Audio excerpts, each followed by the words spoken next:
June 2023, we're on a research expedition looking for whales and birds. And we're going to go up. We know there's a colony of seagulls up ahead. I'm going to try to see if we can spot any fledglings. So we got a baseline for that particular little rookery. Now they've been generationally, hundreds of thousands of generations have nested here each spring and summer. And we're not having any luck finding species, so we got to see if they show up. We're looking for migratory birds again today. Hi, another. And we're looking for. I'm widescreen, right? I'm pretty sure I'm widescreen. Maritime. Make sure. I just want to make sure with everybody I'm widescreen before I go too deep in on the stream here. We got a stiff breeze. It's about 95 degrees here today. And it's quite hot. It's quite hot.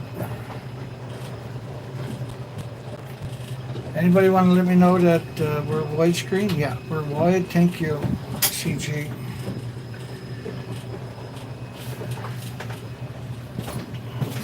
And one of the reasons we're doing all these live streams is because I've been attacked by Japan, claiming that I'm not actually on the ocean whatsoever. And so for the next 10 years, I'll be live streaming from the ocean because they done that to me. And hopefully that'll teach them not to do it to nice people like me anymore. And of course, my website is full of the GPSs and pictures of all the places I'm visiting and doing the research in. And today is it's the 11th day of summer, and it's another day of brutal heat. We got a bit of a breeze though, thank goodness, which gives us some actions. That wind might drop out a little tiny bit in a while. And I suspect I'll be out here for quite a while today.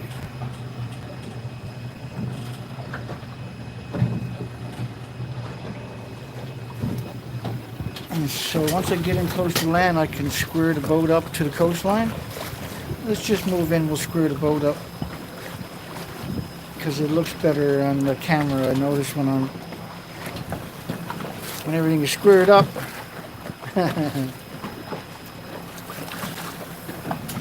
And the price of gas went down in Newfoundland, east coast of Canada today, $1.62 a liter.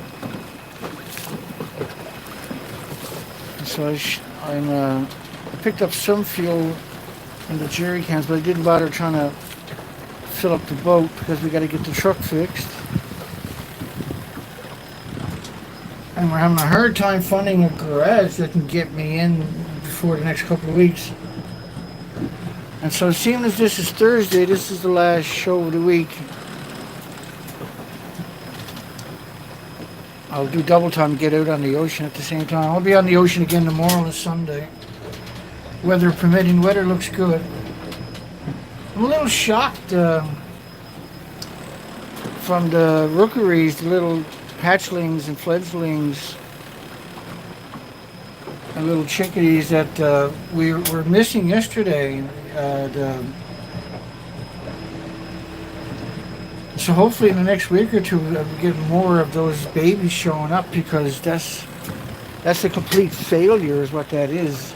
And they're so young, they'll probably be killed off by the adults, right? There's no food for them here to feed on, so they can't raise. We're assuming they laid another set of eggs, because we see a lot of birds still sitting on the nests, and they shouldn't be on the nest. We're way into summer, right, for the bird season. And this is the problem when you're doing these research expeditions. There's not much to look at. Everything is missing. It's a total sterile coastline. And the nuclear industry, of course, we've got radioactive fallout confirmed, documentation, academic studies included, of huge numbers across North America. We got one study with 450,000 becquerels per cubic meter of air of xenon. Xenon's a nasty isotope, and that's an absurd amount. We got studies, a couple of different studies on the sulfur peroxide hydrogen buckyballs coating North America's coastline with a continuous plume. We got other studies from Ottawa, Canada, 220 million atoms of iodine-129, which is a forever atom. And these are anthropogenic man-made atoms. And that's an absurd number on its own. We got another study from Canada of 20 million becquerels per liter rainfall of iodine-131.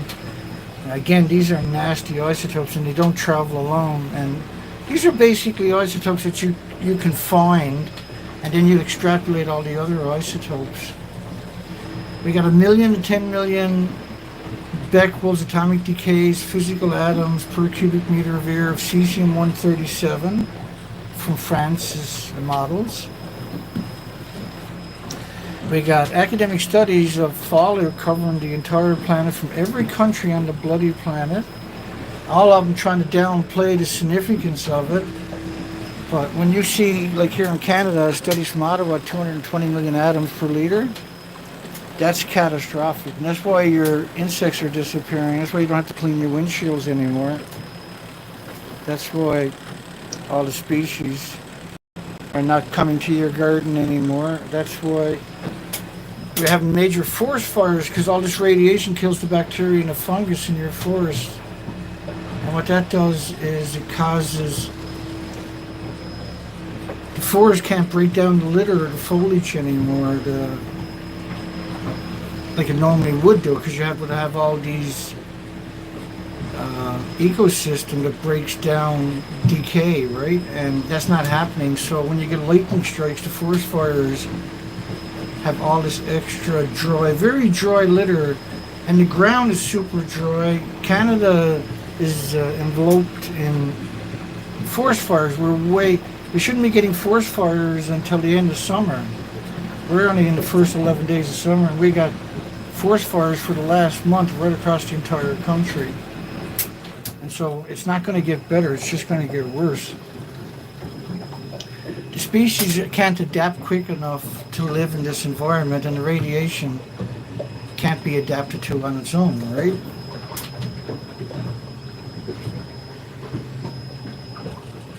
And so we're documenting now for a decade straight the radioactive fallout effects on the marine life.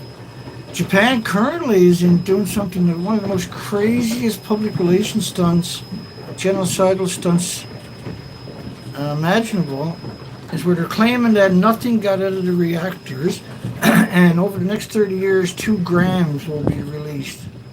It's such an absurd, such a desperate cover story to claim nothing got out, but we have radioactive fallout covering the whole planet. Yet now they're claiming officially, the official story, and South Korea, bless their little hearts, the citizens, they're actually just like zombies.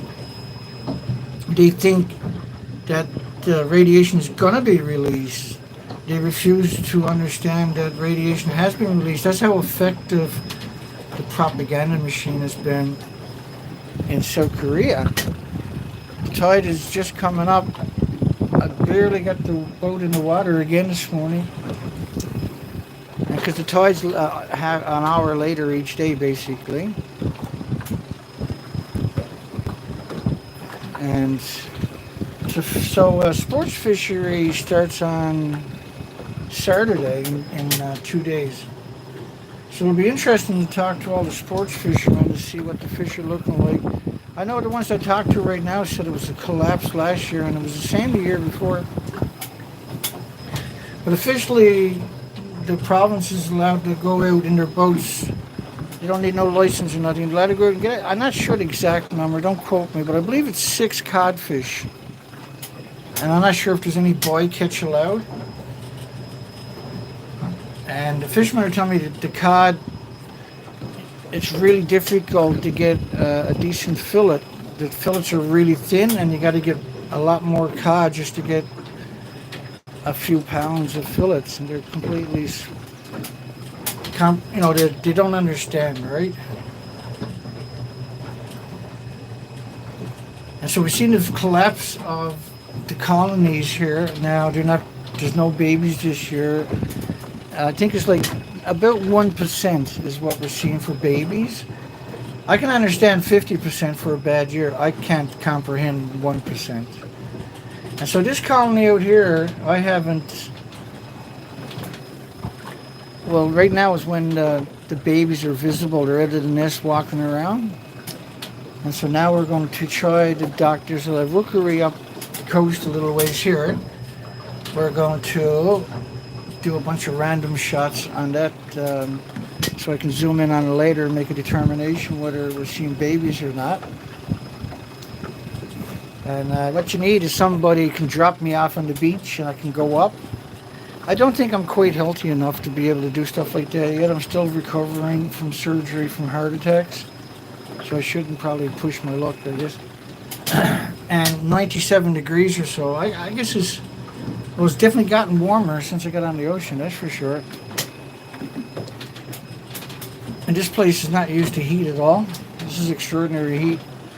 And so the forest fires we're getting, by the way, are liberating all that radioactive fallout. 80 years of radioactive fallout, but the big pulse from Fukushima. So you're releasing, every time you have a forest fire in the northern hemisphere in particular, it's massive radioactive fallout every time. I've heard the industry trying to downplay how much they were actually talking about.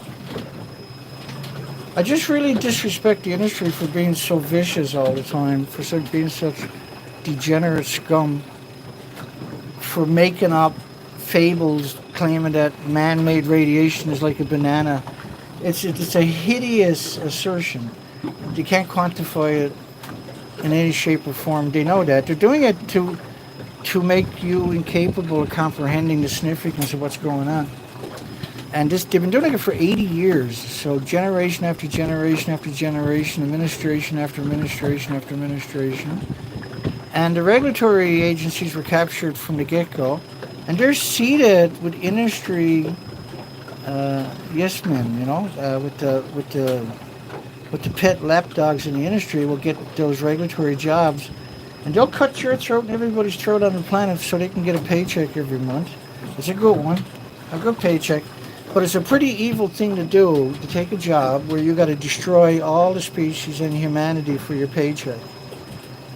Right? So these types of people, they got a real flaw. They don't have any empathy.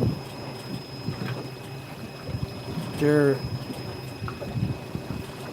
the epitome of apathy, right? So this is the little colony right here. I thought it was further up ahead. Now I got to wrestle with the other camera. That's okay. I ain't afraid no stinking camera. And we got a pretty strong breeze here today, eh? It's a little hard to stay on my spot. I gotta watch what I'm doing because we got a bunch of lobster pots up ahead. So I gotta disconnect this camera, get the camera loose because I can't hang two of them at one time. So bear with me. This should go pretty smooth. Come on, camera. You gotta watch it, it don't break shit, right? I can do this two-handed really well. Hang on, you're gonna get some bad angles in a second. Oh, got her. Problem solved. Turn that around so it doesn't get hurt.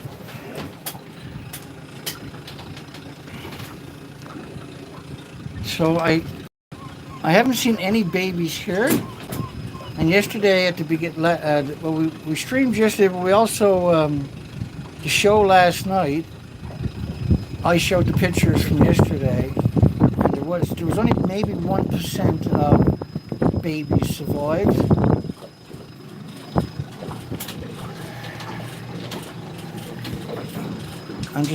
What I'm gonna do here is I gotta make a turn and come in on my spot again. Come in on my spot again and then get some pictures. I can do this one arm because I'm special, right? I'm special. I'm getting especially seasick here too at the same time. Let's turn this cowboy around. Let's go up a little ways and come back really slow. And because I can burst shoot, I can shoot 100 pictures by just holding down the shutter. And almost every one of them are going to be crystal clear. Because after all these years, I finally figured out how to use a camera. I know there was a lot of people, about 10 years ago, a lot of people were saying I shouldn't be allowed to own a camera. Well, who's laughing now? Huh? Who's laughing now, baby? Who's laughing now? Okay, here we go. Move in a little closer to the coastline, put our stern to the wind. Do the best we can. I might come over this afternoon on the way home and do it again. I won't be live streaming. But because the nuclear industry accused me of not even being on a boat, dirty bastards. Oh, this is not as easy as it looks. Okay, here we go. So what I'm doing is I'm going to show... Oh, that's the mountains. They're like, Dana's not really taking pictures. Dana doesn't have a real camera in his hand. That's okay.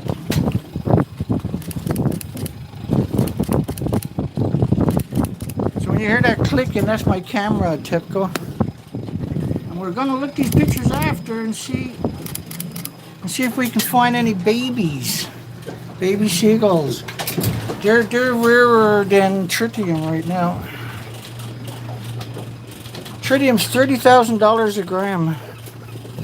And so a fusion reactor is going to need $4.5 billion worth of tritium a year to make 3 gigawatts. And the crazy thing is, we're not seeing any other species nesting. So I'm going to move into the coastline over here in a second. We'll get a lot better shots. But I wanted to start from where the rookery begins. And I got a clean shot up in the hills. There, Dana, get your camera, Dana.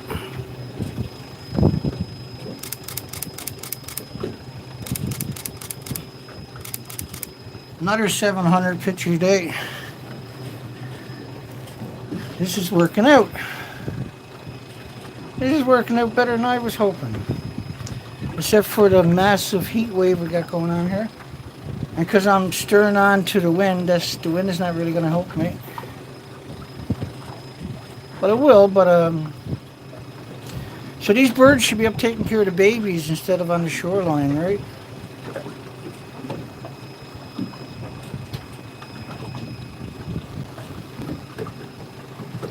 Okay, we got a whole bunch of lobster pots. I got to memorize where they're all to.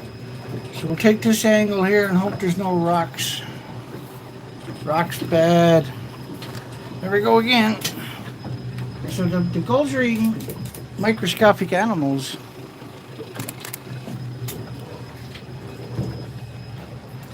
I apologize for the camera. We'll get it together in a second.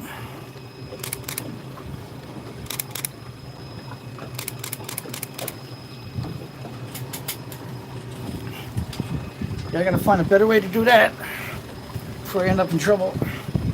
Whoa! I lost the sounder for a second, I think. How come they're not shit baked to me on the boat here?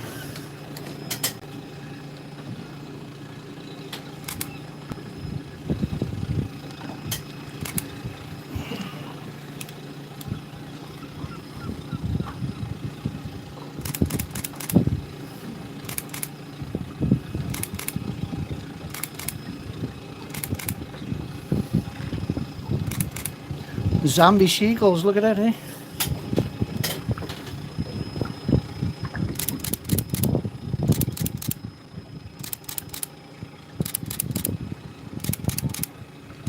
I think I seen one baby.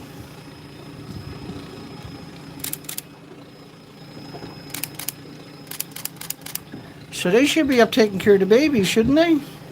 It's low tide, so they're trying to find something to eat, but they all got their back to me. They must be pro-nuclear, but it looks like them. You guys pro-nuclear? That's a sick joke, Dana. Pro-nuclear, calling somebody pro-nuclear is actually fighting words, isn't it? It's like calling somebody a scumbag, calling somebody pro-nuclear. You want to insult somebody, you say, I bet you're pro-nuclear.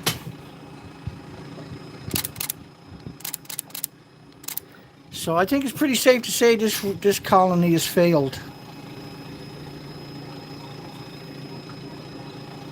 I think that's safe to say. I'm trying to shoot the very top, the mountain up there. We'll go around this little corner up here. We'll go around this little corner up here and see if we can get some inside shots. We're going to go out and see if we can find... That's some strange behavior there we're seeing with the birds.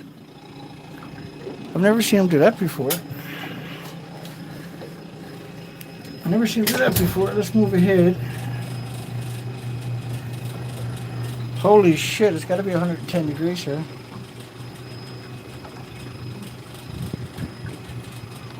That's ridiculous heat. Well, there's nobody out here. I should strip off to my underwear, I guess. That's a joke, by the way. Yeah, I'm not seeing any babies whatsoever.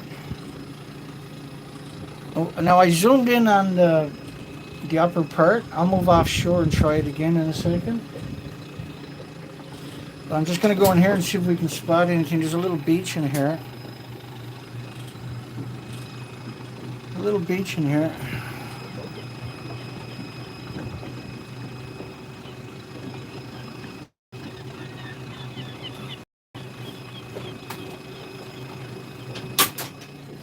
I got a spot up there I can shoot a few more pictures. We're almost finished for this area.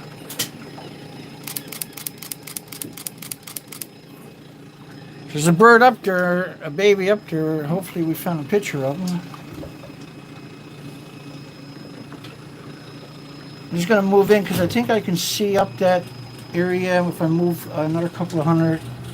Well, I can't move a couple of 100 feet. There's a lobster pot right ahead of me. I got to pay attention to it. We're still in 24 feet of water, but well, I think that's a anchor. I think that's an anchor somebody got there so they can go ashore, maybe.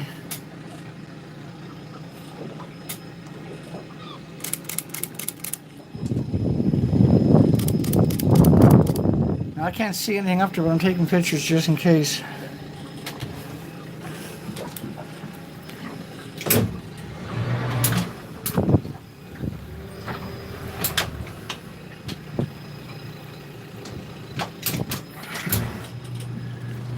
Well, that was a bit of a shock. We're gonna go back up there. I'm gonna go out on the front. I'll take you out on the front of the boat in a second. Holy schmoly.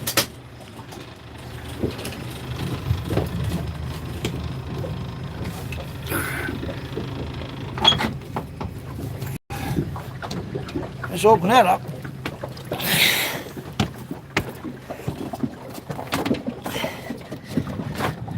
We got autopilot engaged. We got autopilot engaged here.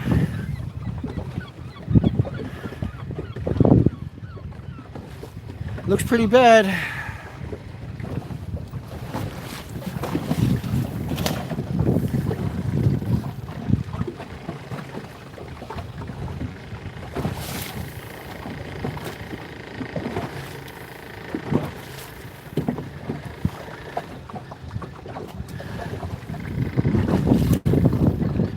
Yeah, we're not seeing nothing here today. They must be all up the fish plants having breakfast. There's nothing to eat in the ocean. If there was, all these birds wouldn't be they would be watching the ocean instead of staring away from the ocean, right?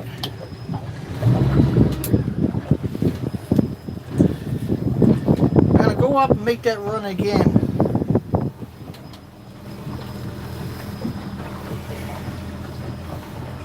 Just to make sure I got pictures. I'm gonna go a little further offshore this time, see if I can get any deeper pictures on the mountain. I'm assuming this is a total failure of the colony. The other colonies were seeing about a 1% survival rate yesterday. And so over the next couple of weeks we'll check those colonies. They're just 3 little tiny colonies of residential birds, right? But we'll check them over the next few days. Oh, maybe I should go this way. I got a little bit of a cool breeze when I'm doing this. I went from 110 degrees to 100, so that's pretty good.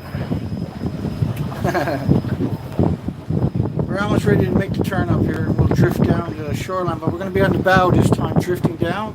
So give us a few minutes, it'll get interesting. Or one or the other.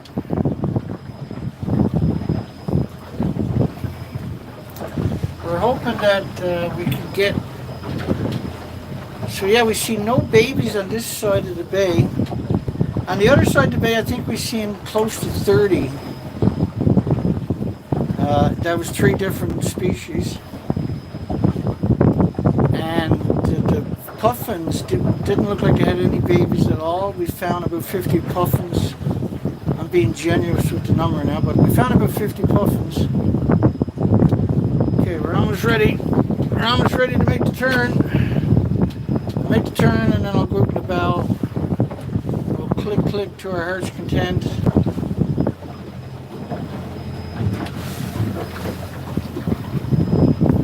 Click to the heart's content. So the nuclear industry effectively now has doomed the planet just because of radioactive fallout. You don't need a nuclear war. You don't need nuclear weapons. You just need nuclear power plants and nuclear fuel pools and a few meltdowns, and there's goodbye Earth. What a scumbag industry. And they're trying to convince you that it's the savior. And they're responsible for the so-called climate change is 80 years of nuclear fallout. 80 years of nuclear fallout. Okay, what could possibly go wrong?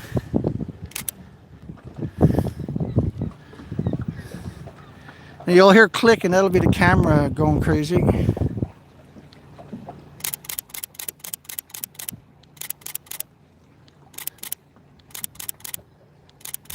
So I'm zooming up to the mountain up there and all the ledges all the way down to here, and I'll have to inspect it after.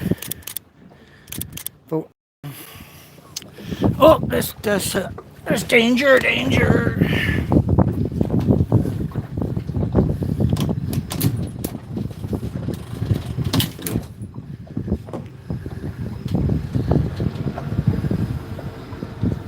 Let's get away from that fella.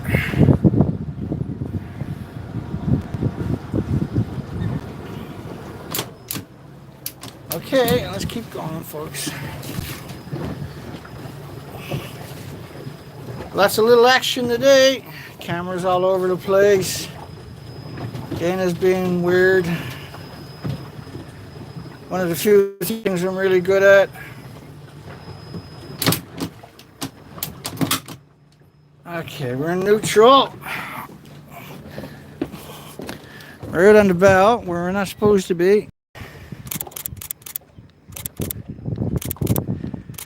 But you gotta remember, I was on the ocean for 4 to 5 months a year by myself, year after year, doing research expeditions without coming home. If anybody qualifies, it's probably, unfortunately, me.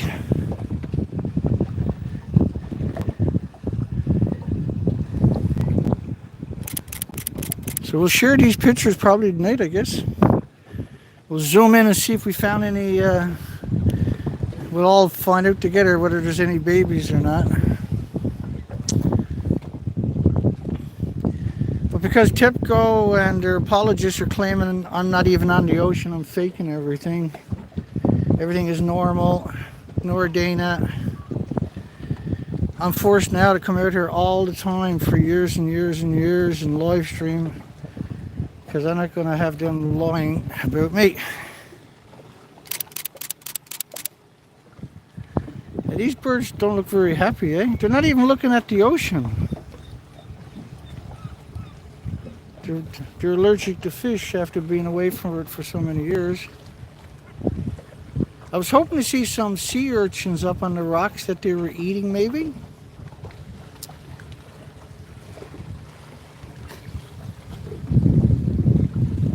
Hello, little saddleback. How are you? This is the best way to observe it anyway. So what I'm looking for here is I'm looking for sea urchins that were dropped and broken open on the rock, or mussels or clams, because it's impossible for them not to eat seafood. But that's exactly what we're seeing. They're not eating seafood. Getting a little close to that rock there, Dana. You might want to go stick it in reverse. Well, that's true, but that's a long way to go back in there. Let's try our luck and see how it works. See, we're okay. We got a couple of feet to spare. That's a good breeze, isn't it? So I think I see a sea urchin carcass, a couple.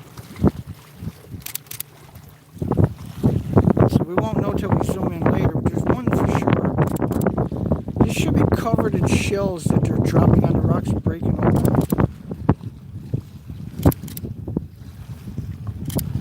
And this is perfect hatchery, rookery right here. So I thought I seen one baby earlier. You can't have a healthy colony without babies. If there's no babies, then the birds will disappear at some point. Because that's what's happening to all the species, right? They sterilize the insects and the little mammals and birds and animals in the forest with full body x-rays from the gammas, the alphas, the neutrons, the betas, pulsing energy from the radioactive fallout, and that sterilizes the species. Sterilizes the forest floor too. It kills off that bacteria and the fungus so it doesn't soak up water anymore. Hey guys, it's okay, you don't have to fly away. I'm not TEPCO. I'm the good guy.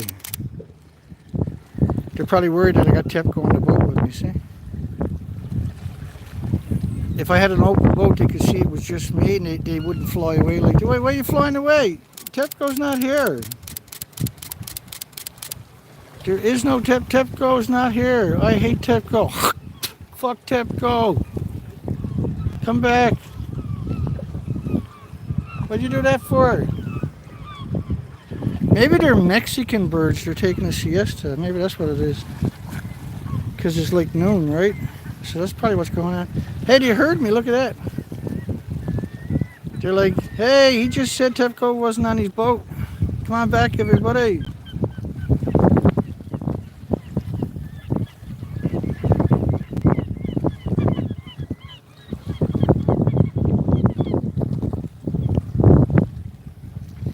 Maybe they're French birds, they don't understand English, who knows. What it is they're starving to death. They got nothing to eat. This time of day they should be going nuts. The tide is just coming up. They should be in the tide zone just having an incredible smorgasbord.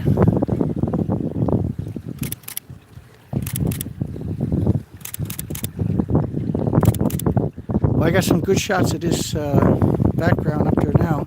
If there's any babies, we will find them.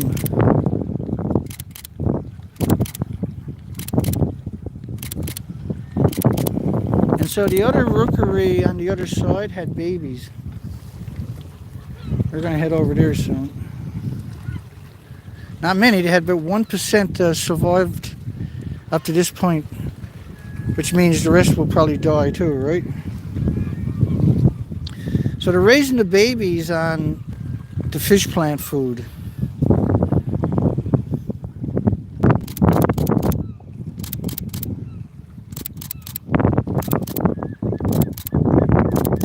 So it looks like a lot of birds sitting on the nest up there, but it's hard to say until we zoom in on the pictures later.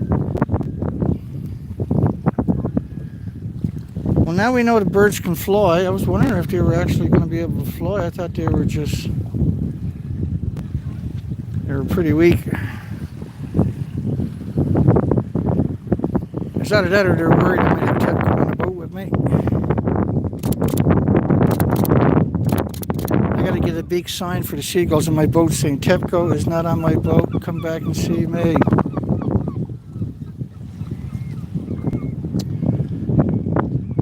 Wow, it's so hot, it's ridiculous.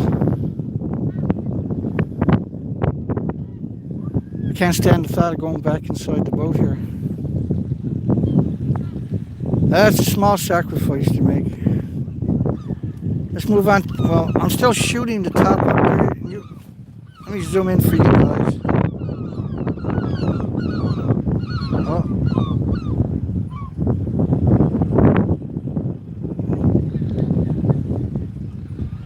So I'm shooting up there at the top. What you see now?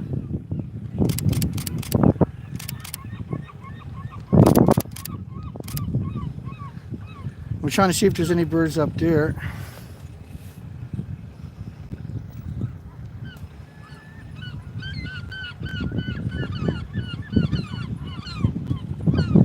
No, I can't take fish, no. Saturday I'll be able to take some fish, but I won't be doing it. I don't want to take a chance on killing the fish because I'm not going to be eating it. Well, thank you, Mr. Golden. I agree. TEPCO's a piece of shit. So seagulls were just telling me the TEPCO's a piece of shit. That was nice of them. Because if a gull can get it, we got hope for humanity, right? There's no birds up in these mountains whatsoever. And none over there. So we're just going to start motoring along the coastline again. And then we're going to hit across and go around the point to the next bay. And see if we can find anything. So the birds must be all at the fish plant because they're not here. And the big question is, why are these birds here instead of up raising the young ones, right?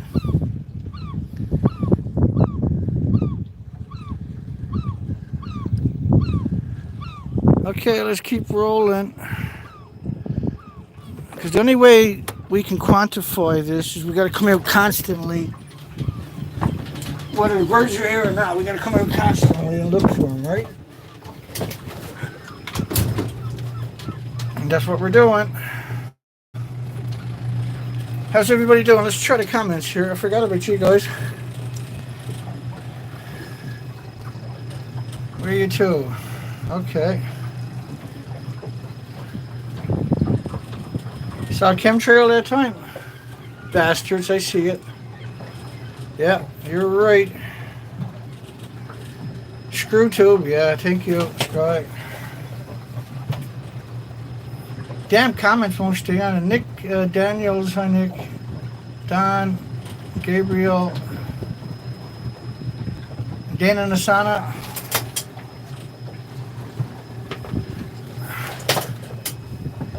Dana says, I'll leave, tell me if the counter goes up. Yeah, we're being screwed for sure. I'm hoping that some migratory birds will come along because we haven't seen, this is day 12. We haven't seen any migratory birds in 12 days. Some of these, quite a few of them, are 7-hour days where you might cover 100 kilometers of coastline. And we're not seeing any migratory birds. We're the last stop in the Atlantic Ocean for birds. Once you go past here, there's no land for thousands of miles, right? And so not finding any birds here in the biggest migratory spot on the entire planet where typically there's 46 million birds. Officially, this year, there's supposed to be 46 million migratory birds coming through. We haven't seen a single flock of birds except for the chemtrails. We haven't seen a single flock of birds. A lot of people says, no such thing as chemtrails, Dana. Well, I mean, what do you think they done to Vietnam for 9 years straight? They defoliaged every bush and tree in the country with Agent Orange. And you got 3 million children there with disabilities that are severe. many ways equal to Chernobyl. They eradicated the insects across the country with Agent Orange, destroyed the coastlines with Agent Orange runoff. Oh, danger, danger. Pay attention. Now, I'm inside the rock, so I expect it to get a little sketchy. It's pretty windy today. Let's keep rolling. I just wanted to get 8 feet, eh? Let's kick it into gear for a few minutes. I don't mind hitting a rock. I got a Kevlar bottom on this. You can't put a hole in this typically. I ran almost full speed into rocks that weren't on the GPS on the west coast of Canada. That's an awful feeling, you know. It takes 3 or 4 days to get over that feeling.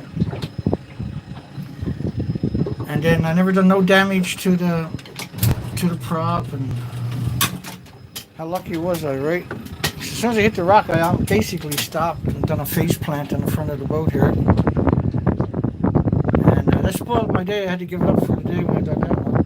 I've done it a few times, but the one I was talking about was a particularly bad one. But thank goodness I got a Kevlar bottom.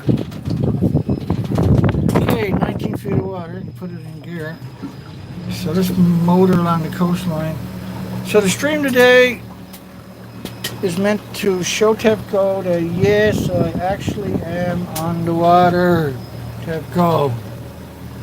Scumbag TEPCO. I shouldn't even use the word TEPCO. I should say nuclear industry, right? Because that's who it is. TEPCO is who you blame instead of the nuclear industry. The nuclear industry is your enemy. It's the enemy of all the species. It's shocking to come out here and not see anything, except for a few starving seagulls. But not to see any other species. It's almost too much to bear, eh? So we got a strong wind coming out of the bay today. I'm hoping the wind will drop out a little bit, otherwise it's going to be a pretty rough ride going home this evening. It's going to be what it's going to be, but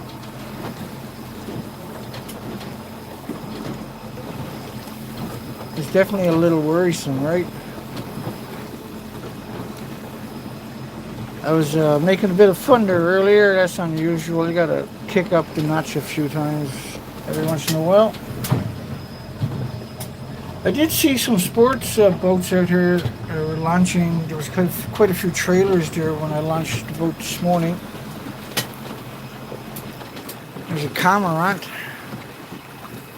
right in front of us. Dana, get your camera up, boy. There he goes. Hello, Mr. Cormorant. A couple of lonely, starving seagulls. They're so hungry right now, they'll eat anything. I'm still shocked we don't see birds diving. Day 12, we haven't seen birds feeding actually in the ocean after 12 days. Long, hard days on top of that. And vast parts of the coastline. We're not seeing any schooling birds that are enjoying the ocean.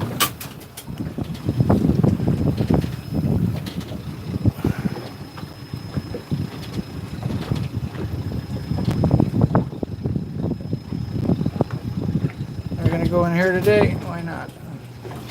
See, this is where ducks and mallards and puffins and shearwaters, cormorants, migratory birds will like to hang out, take a little break, because you're just a couple of miles from the end of the continent, right?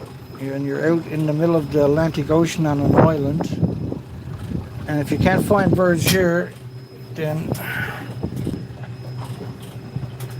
we're in real trouble, right?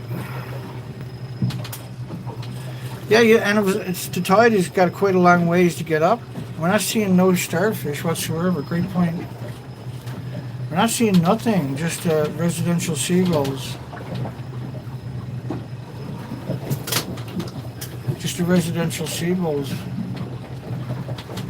No, I'm not hearing any conversations. It's so hard to find anybody. There's so few of them, right? Well, I mean, underwater is different. You expect that there's obviously going to they are getting some crabs. They're getting good crabs, I think, actually. And I'm not 100% sure on that, but as far as I know, they're getting good crabs. I heard yesterday there was some capelin rolling on the beaches, but the seagulls showed up, and what the capelins are doing are laying the eggs on the beaches as the tide starts to come up. The seagulls were crazy and they ate all the eggs. And so the capelin can't come back if they don't hatch, right? Because capelins will come back to the same beaches like a salmon does and lay their eggs. If there's no eggs, they don't come back to the beach anymore, right? And that's what we're starting to see. I gotta pay attention for a second. A little sketchy. Once it makes the turn. So on Saturday in 2 days,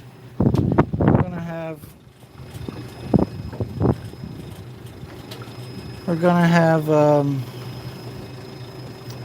so-called food fishery open, and so that'll bring a lot of traffic. Hopefully, we'll get to talk to a few people then. I don't really give a shit about talking to people because I'm out here. I'm out here myself all the time, right? They're out here.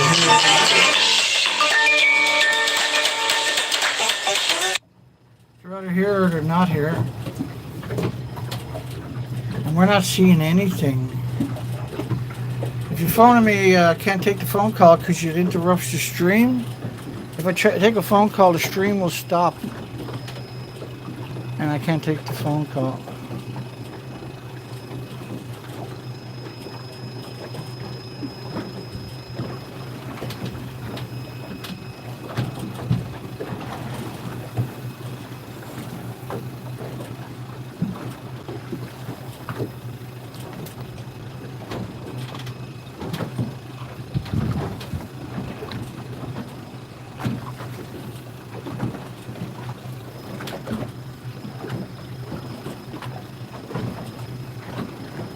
I haven't seen any spiders this year,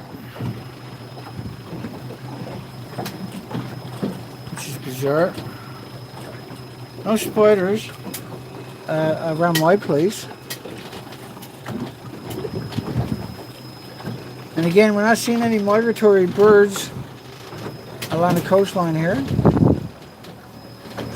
Might as well pick up the pace here a little bit.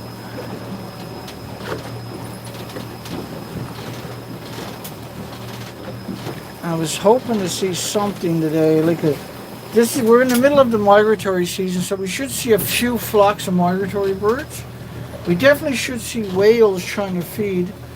And the first two whales we saw were moving so fast, but you can see their spines sticking out. And so we tried to get actual pictures of them, but unfortunately we didn't. They were moving fast away from me. I didn't feel like going in that direction.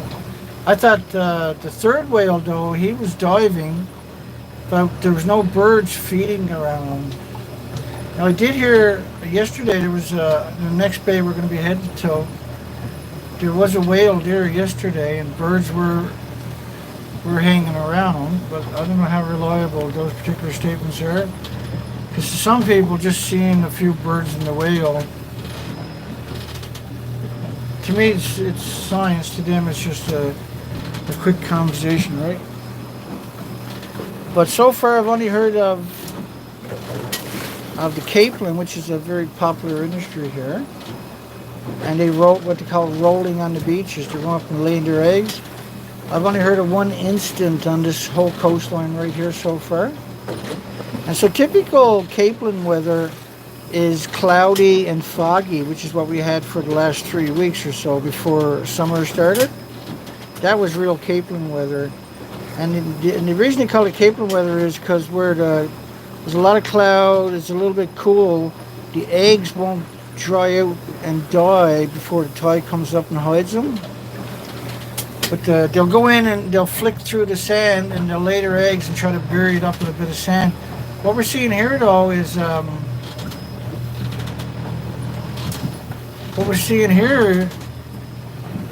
nothing.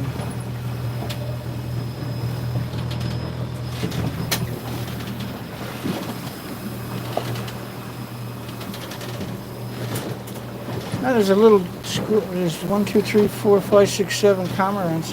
And everybody hates the cormorants here. They're blaming the cormorants for why there's no fish here. That's what I'm actually hearing. It's ridiculous, right? To blame the cormorants for no fish. It's absolutely a ridiculous assertion. They don't eat that much a day, right? They only eat a little bit each day. And fish, there's a lot of migratory. So there's a lot of capelin and anchovies and herring and squid. And like we're talking tens of square miles will come through, right? Not anymore, obviously.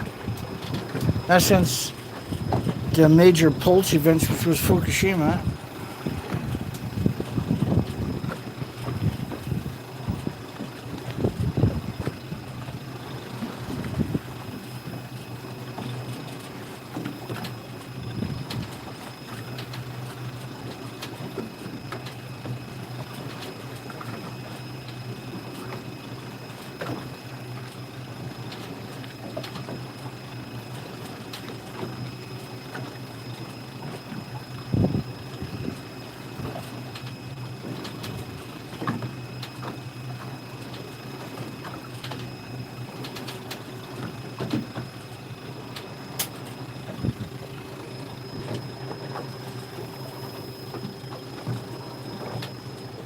Yeah, it's a little bit heartbreaking not to see nothing. So we're going to head over to that point, I guess, and go around the point. We're just going to check the point first for those puffins. I'm not sure if the boat's going to cooperate or not. We're going to give it a try here in a second. I might have to fudge with it a bit to get it to play ball. Well, actually, we'll take our time for a little bit. Because we're looking for whales too, right? And we're not seeing no whales. No birds feeding. We're just seeing residential species. We're not seeing any migratory birds whatsoever. On the biggest migratory route on the entire planet. There was no babies to be seen at that last rookery. And so that's going to be really interesting over the next week or two to see if there's any babies showing up. If no baby shows up, holy smokes, eh? We seen a seal a couple of trips ago, just a flash, one seal.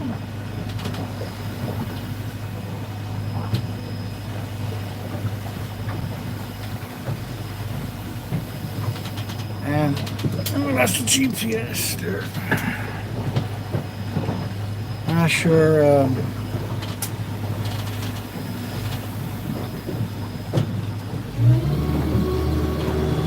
See if we can get her up to speed here this morning. I came out at full speed, but that don't mean anything.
We're on the other side.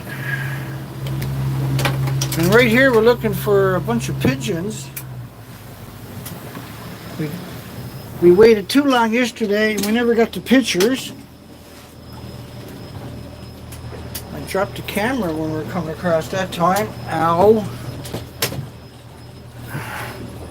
That lens is $600 alone. So that's kind of heartbreaking.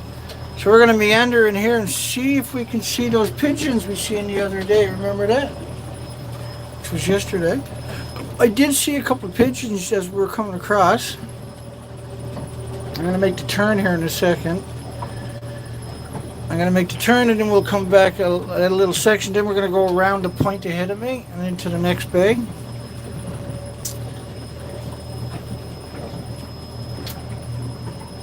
And the tide's got quite a ways to come up yet.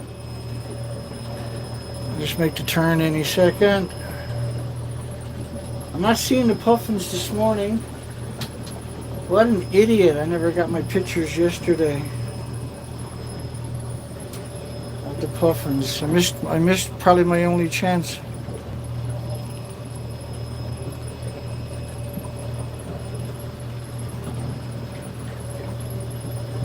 Oh, there's two puffins ahead of me. You probably can't see them.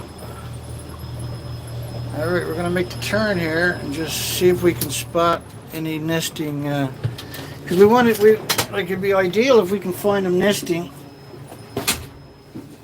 If they're nesting, I'm going to put the camera down here on the ground so it doesn't fall off again.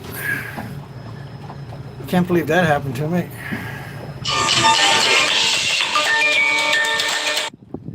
Yeah, I can't answer the phone when I'm streaming on the cell phones because it cuts off the video, right?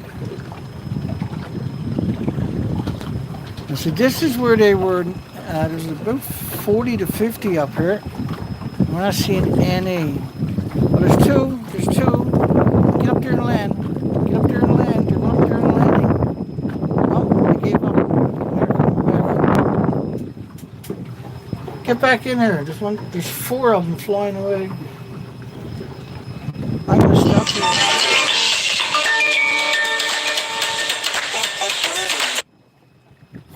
Bastard calling me over and over. That's gotta be Charlie. I calm down, Charlie, a little bit that rude.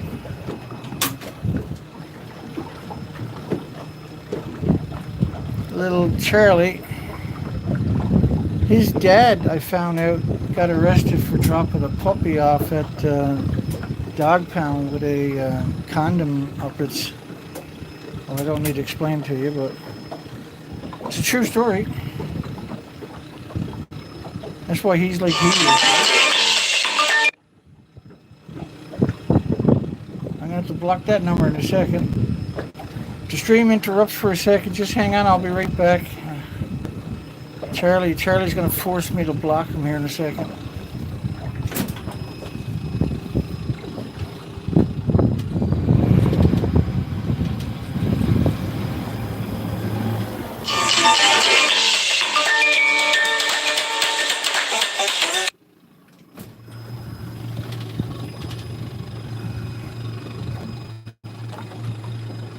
Where'd that freaking puffin go to? I can't see where he went. I wanted to get his picture. Oh, we got two going up there. One came down. Let's zoom in on that guy with my other camera.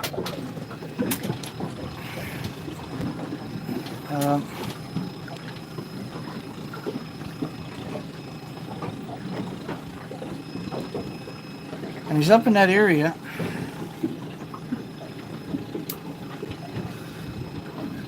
I'm gonna see if I can get a shot of him. Oh shit, eh?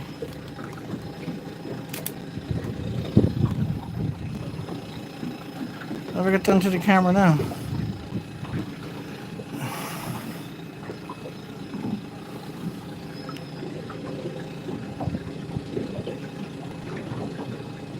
That sucks. Hang on. My apologies, everybody.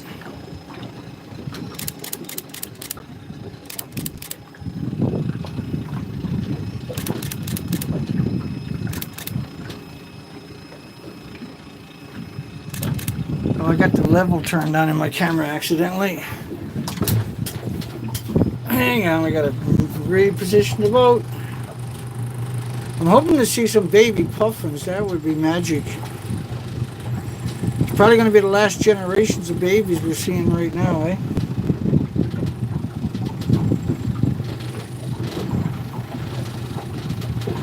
This will be the last generations of babies. Oh, there's a little small shorebird. Oh, there's a rock that's going to take off my prop if I don't get the frig out of here. Hang on.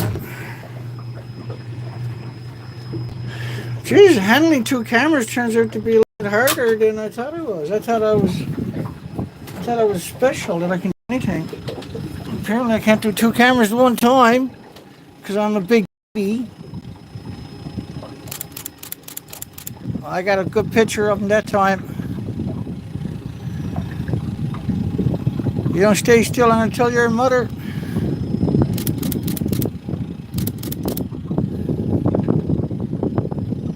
Okay, so where's all the puffins today? They must be, hopefully they're out there feeding. Hopefully they're feeding. Dana, what are you doing playing around with the rocks again?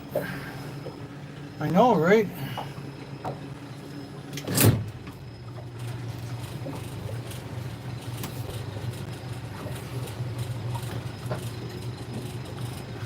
Alright, let's go around the point anyway.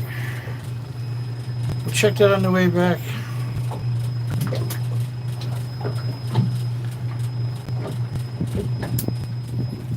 We'll check that on the way back. This is the comedy hour today, is it?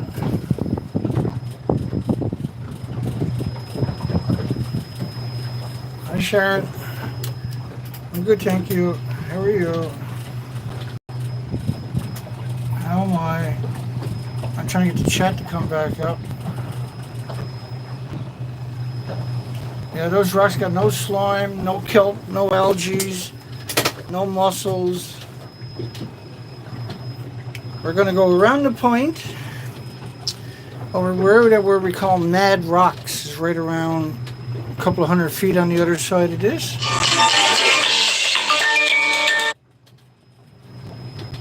No slime. So there's going to be a little break in the stream in a second. Just hang on, I'll be right back. The stream will pop up. I just got to go block that number that's calling me over and over and over. You know who that is. That's Charlie.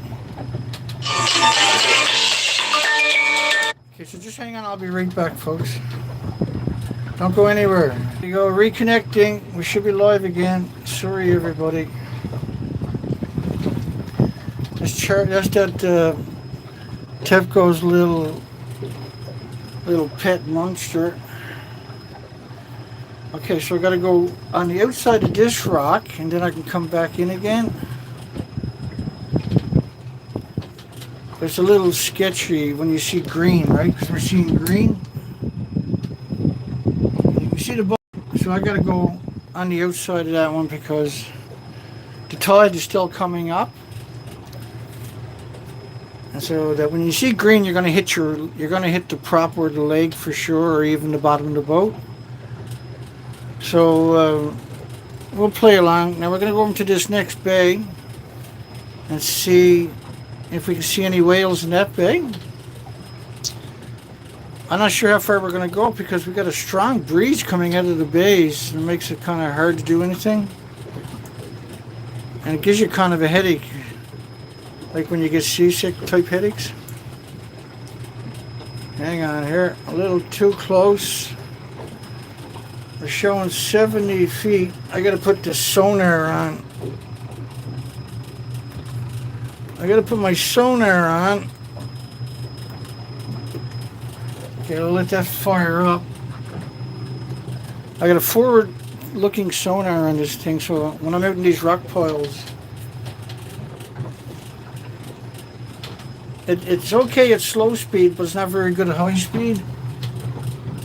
So the one on the right, bottom right, that's the forward-looking sonar. And so I can make my turn here. So even my GPS doesn't work, my forward-looking sonar will.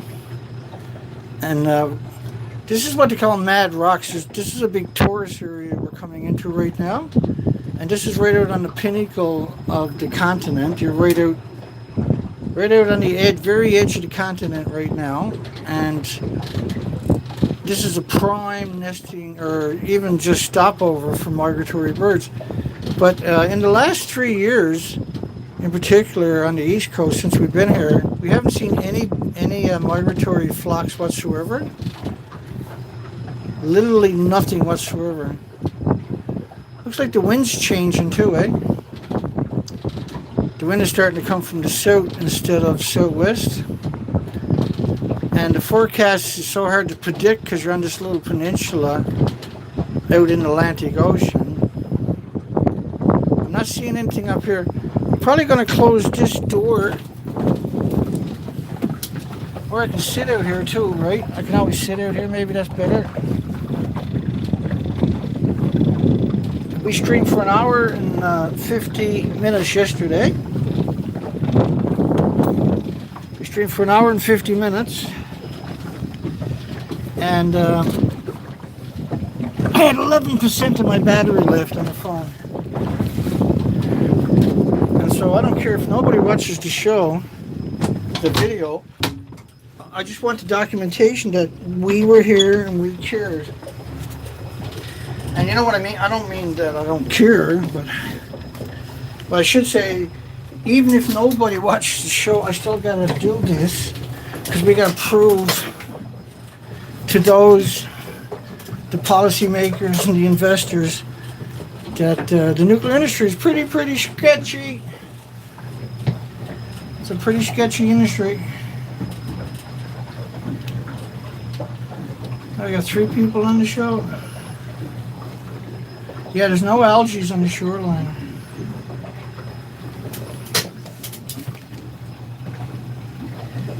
And I got a little chamois cloth to clean my glasses, and I dropped it down here. Might never see that again. Do I gotta back up? I gotta back up. Oh, we got 8 watching, is it? I'll clean my glasses here. Glasses being cleaned. That's not the ideal cloth, obviously, but I gotta do something. These are the boat's glasses, right? These are not my good glasses. These are for the boat only. I only need them for reading comments and stuff like that. 7 and falling. Falling like the temperature. Falling like the species that are left on the planet. Woo! Okay, that's better.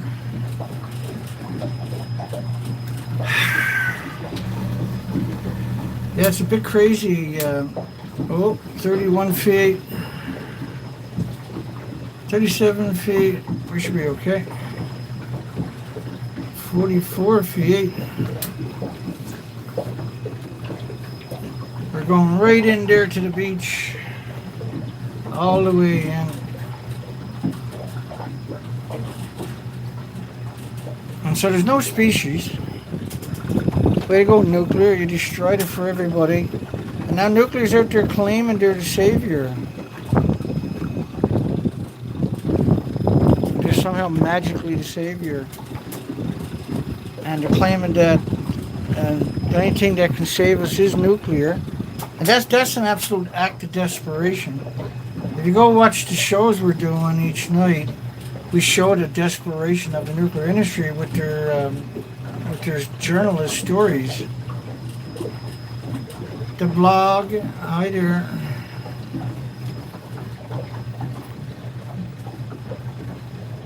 It's a relentless amount of work to get done. And so I kind of get it, right? It's hard for people to wrap their mind around the significance. I know, like the regular viewers, they get it, but for anybody that's new, it's hard to comprehend what's going on here. We're looking for species that have disappeared. There's no migratory. We're the biggest migratory route on the entire planet. We can't find them. There's no nesting colonies of migratory birds, just a couple of residential, small, very small colonies. And this is a very dangerous spot in here, but we're in good condition, good weather, it's summertime. You wouldn't get this far in the winter. It's absurd the big waves that actually come in right here. It's absurd how bad it can get. And the wind is like a hairdryer, right? It's nasty. It's really, really, really nasty. It's just like a hairdryer. I don't really want to stick my face out there because, well, I suppose it's good for drying up the sweat on your head anyway when you stick your head outside. I'm a little heartbroken we're not finding even a couple of migratory birds after 12 trips. These trips are expensive for starters. They're very, very time consuming. It's very difficult. You come out here and there's nothing to look at. There's no species whatsoever. It really it brings it home to me anyway.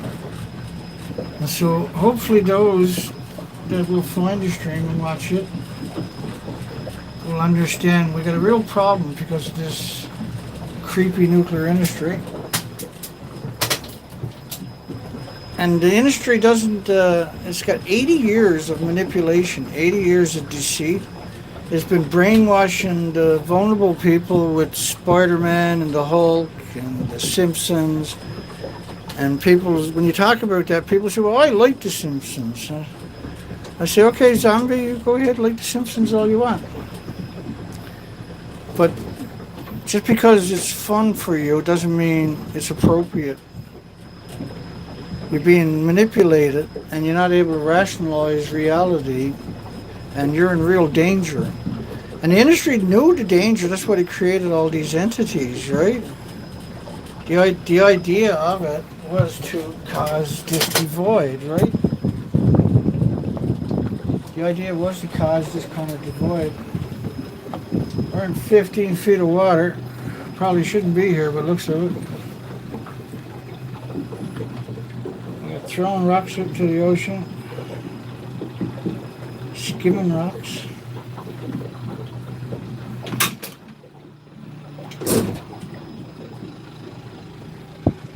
We're going to make a fancy turn right here and go that way, hopefully. There's so many rocks just under the water along here. You got to be so... You got to be thinking, or you end up getting sinking. It's sketchy. I got no idea what that is right there, but that's probably a rock. Let's see how that works out. Oh boy, oh boy, oh boy. We're not going that way. That's trouble. We're going to hit bottom. We're going to hit bottom. Wow. That was a little sketchy. I did see a couple of sea urchins. That's just barely underwater. If I came here an hour ago, that would be out of the water. And because my sonar was on the back of the boat, my sonar is on the back of the boat.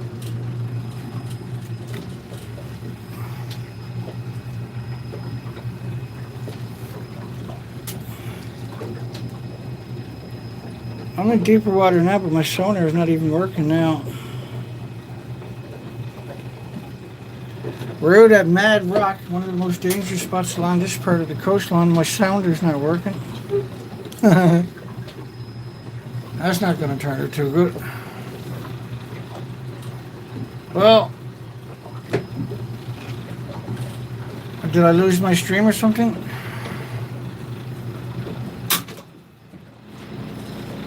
I got nothing on my sounder. That's a bit of a problem. I got a breadcrumb trail where I came in there a few days ago, so let's stay on the breadcrumb trail and get out of here, I guess. Get back in the real water. Tide, see, it's low tide, right? The tide's coming up better. And so there's a lot of rocks here that can hurt your boat. Okay, I should be able to make the turn right here and get out of this disaster. I just wanted to see if anything washed up on these beaches, right? We'll try on the way back. I'll change from sonar to sounder, because the sonar doesn't like shallow water. What kind of bird is that out there? Oh, that's a seagull. He was bent over, he looked kind of weird. He looked kind of weird.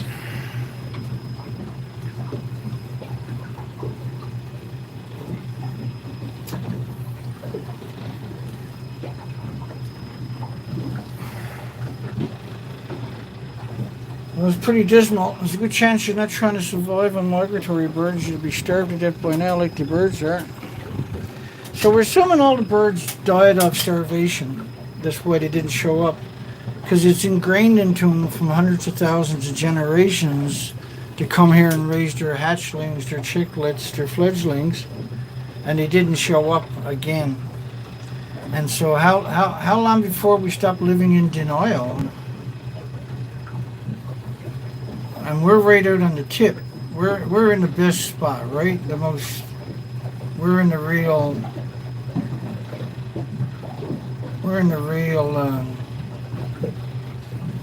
perfect spot. Okay, the sounder's back. That makes me feel a bit better. We're gonna have to give up the stream, I guess, in a few minutes. Go for another couple, 2 or 3 minutes. I just got to get out of this little spot here because that was pretty nerve-wracking. I was hoping to see something in the tidal zones because the tide's coming up, but the rocks are naked. There's no migratory birds. And so from right here, when I go around this corner in a few seconds, we're going to turn the boat and see if we can see any whales breaching. And we'll also look for any activity of birds. And these are we got 5 of these bays that we're using for a study area because we're right out on the edge of the continent. So this is prime. Unlimited to how far I can go because of certain issues I got with the boat. And we can only spend so much money on fuel. We got to get the truck working, we got to get the boat working properly. And this is what we're doing is perfect and still fine. This is a perfect test area, right?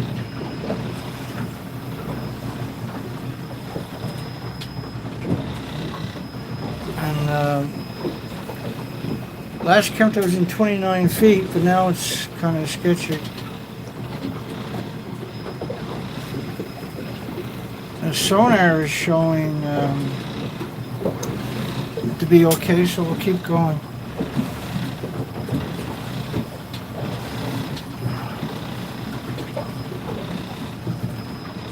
And so I'm only going to go in this bay about a mile or something, and then I'm going to work my way back to the nest we were looking at with the pictures last night and get hopefully some better pictures.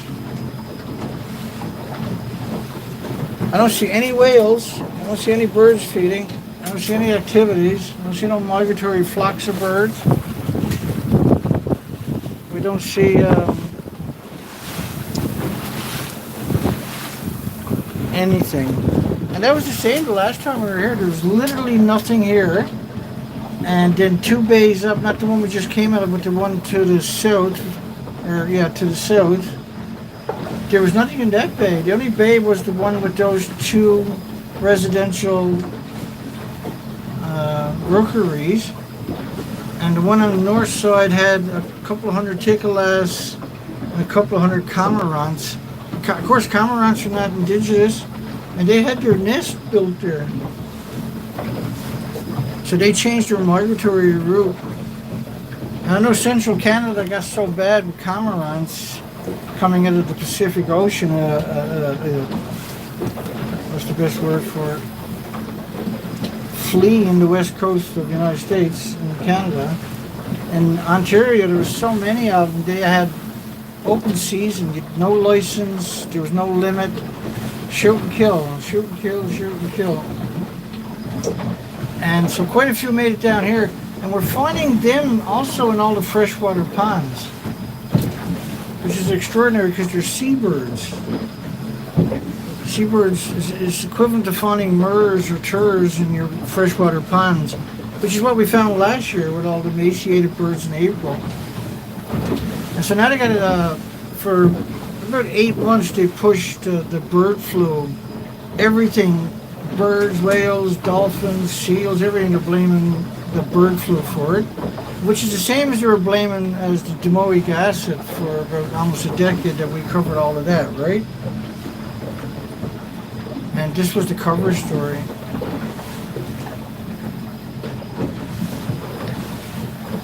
So I'm gonna go in here and make the turn and come back out. I'm just gonna get my guts beat out of me in here.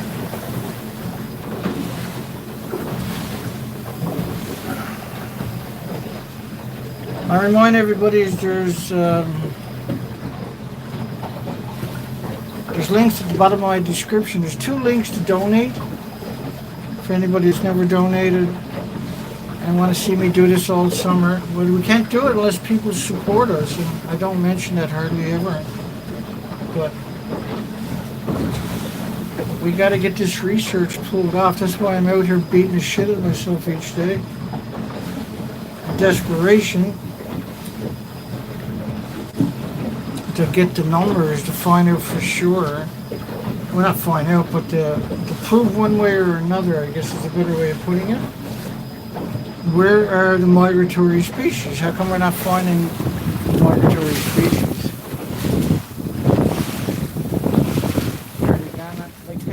Migratory species are not going to change their route. When they get here, they need the food. They don't have an option of going somewhere else. It's built into their genetics. It's like a magnet. There's nothing they can do about it. This is where they're going. This is where they're going to have their fledglings and their babies and their chicklets and their nestlings and their eggs and everything. And that's programmed into them. That is nothing they can do about it. It's totally automatic. And when they get here, if they don't find what's supposed to be here, they'll die. And on the way there, they'll start cannibalizing the babies that are born. And this is what we're seeing, right? We're only seeing maybe a 1% survival rate of fledglings, of the newborns. And we'll find out whether that's true or not over the next week or two. We'll be at this for the next 3 months.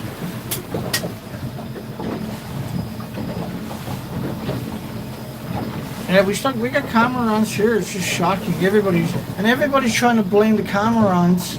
There's only several hundred down here in this area, and they're trying to blame that for the lack of fish, saying they're eating all the fish, which is just literally the stupidest statement imaginable to suggest that the cormorants are responsible for eating all the fish. It's a garbage can diagnosis, basically. I'm kind of hoping, I'm looking as I'm talking, I'm looking for whale mist being blown up into the air, or activity of birds, or even whales themselves. Or even the whales themselves. We're not seeing any indication of whales.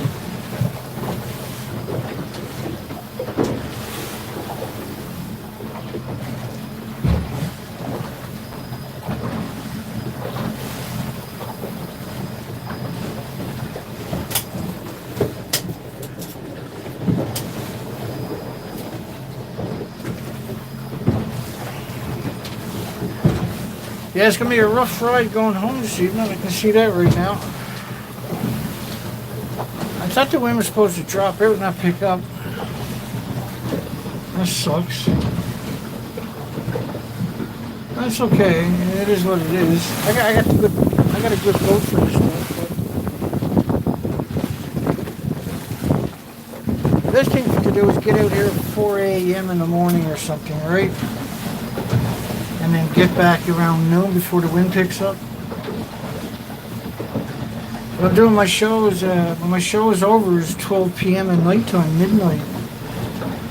And so you're going to get 2 hours sleep and come out. And I'm dependent upon the tide. I can't launch the boat on a low tide. It has to be at least halfway up.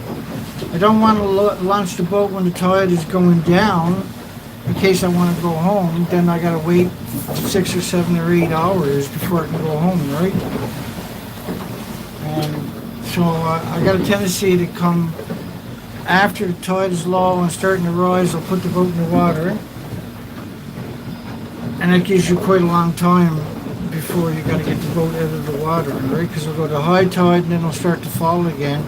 As long as you get the boat out of the water before it's half a tide down, you'll get the boat out. If not, you got to wait for the next high tide to come up before you can get the boat trailer because of a flood he got in the wharfs, right?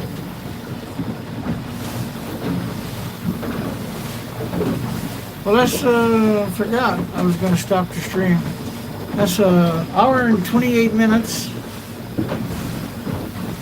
Hour and 28 minutes.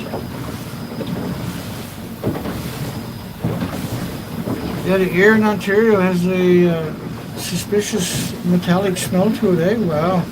Well, that forest fire is releasing a huge amount of radiation, folks. Liberating that back into the environment to go hunt anything with replicating cells.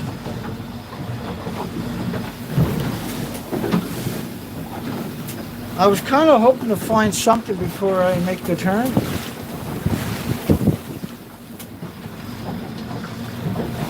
We'll make the turn because I'm going to end the stream in about 1 minute. We'll make the turn because I don't want to keep beating the shit out of myself. Up all the way up the bay here. It's a couple kilometers or so. And I don't really... Today is not the day for me beating the crap out of myself. Well, I guess so. It doesn't matter. I'm going slow. It's just... You don't mind a little bit of it, but that's a pretty... It's going to get worse by the looks of it. Because but the tide is rising, and if the wind starts to pick up, it's going to keep picking up. It looked like it was only calling for light winds this afternoon. That's why I came this way. But this is pretty stiff breeze we got right now. And if it kicks up another 5 or 10 kilometers an hour, it's going to be a pain going all. I got to go all the way home. I got to go way up a bay like this just to get home, right? And so I'm not going to be able to pick up any speed. I'm just going to get the daylight speed out of me the whole time. But this is the only way we can find out if the migratory birds came back. It's the only way to find out. You gotta literally get up there and do it each time, right? Okay, well, we'll end the stream, I guess, right here. Anybody who makes it this far into the stream, you're awesome. Don't forget to give us a thumbs up. And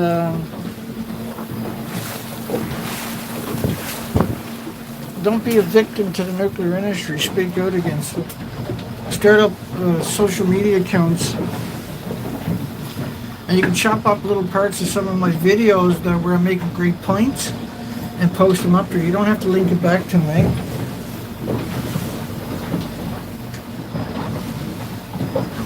Yeah, thank you everybody. Gabriel, Nick, Sharon, anybody I missed, my apologies. Colette, Don Vincent, I said Nick, I do believe. Don Vincent, and anybody that's not commenting, hugs for you and your loved ones. It's looking really bad. We're not finding any of the species. One Sky, I'm just scrolling down through a few names, quick shout out. Thank you everybody.